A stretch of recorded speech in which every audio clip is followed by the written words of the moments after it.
1982년 6월 6일 이스라엘군은 영국 주재 이스라엘 대사 테러의 배후로 피에로를 지목했고 레바논 남부에 있던 피에로 병력 약 7,000명 정도를 소탕하기로 한다. 갈릴리 평화란 이름의 작전이 시작되고 이스라엘군은 레바논 침공을 개시한다. 대략적인 침공 목표 레바논 남부에 있던 피에로 병력 소탕, 레바논의 병력을 주둔시키고 있던 시리아 견제, 레바논의 이스라엘의 영향력을 증가시키는 것. 전쟁 개시 후 레바논, 이스라엘, 피에로, 시리아 군의 인명피해가 극심했고 미국, 프랑스, 이탈리아 등으로 구성된 레바논 다국적군 MNF가 평화유지군 개념으로 파병됨. 레바논 다국적군이 파병되고 교전국들이 전투중지협정을 맺고 서명 후 당시 수장이던 아라파트의 선언과 함께 피에로는 철수 결정, 그들의 평화적 철수와 레바논 군 훈련, 치안 유지 등의 임무를 수행. 그렇게 MNF는 레바논 안정을 위한 활동을 진행했으나 이스라엘의 레바논 침공을 지원했던 미국에 대한 반감과 혼란스러운 정세로 이들은 공격 대상이 되어 시아파 쪽 민병대에게 지속적인 공격을 당함.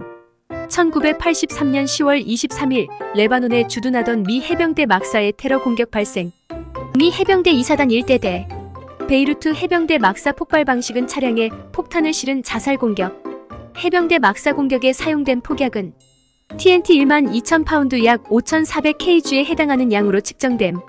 폭탄 테러 후 해병대 막사로 쓰던 건물은 일부 부분이 붕괴되어 병사들을 덮쳤고 그로 인해 막대한 인명피해를 보게 된다. 해병대원 220명 사망, 선원 18명 사망, 군인 3명 사망, 총 241명의 미군 사망. 이 폭탄 테러로 해병대는 이오지마 전투 이후 가장 많은 하루 사망자가 발생, 베트남 전 테트 공세 이후 가장 많은 미군 하루 사망자가 발생하는 기록을 만들게 됨. 해병대 막사 테러 몇 분 후 다국적군으로 온 프랑스군 막사도 같은 방식으로 폭탄 공격을 당해 인명피해 발생함. 프랑스 공수부대원 58명 사망, 15명 부상. 레바논인 관리자와 가족 4명 사망, 레바논인 20명 부상. 프랑스군도 알제리 전쟁 이후 가장 큰 피해를 입게 됨. 다국적군은 막대한 인명피해를 입은 후 한동안 주둔하다 1984년을 마지막으로 모두 철수하게 됨.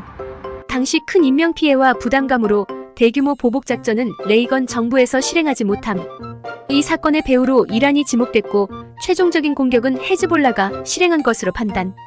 헤즈볼라는 해병대 막사 테러 전인 1983년 4월 베이루트의 미국 대사관을 테러 공격했고 이 사건으로 레바논인 32명 사망, 미국인 17명 사망, 방문객과 주변 인원 14명 사망. 이란은 큰 인명피해를 입게 된다.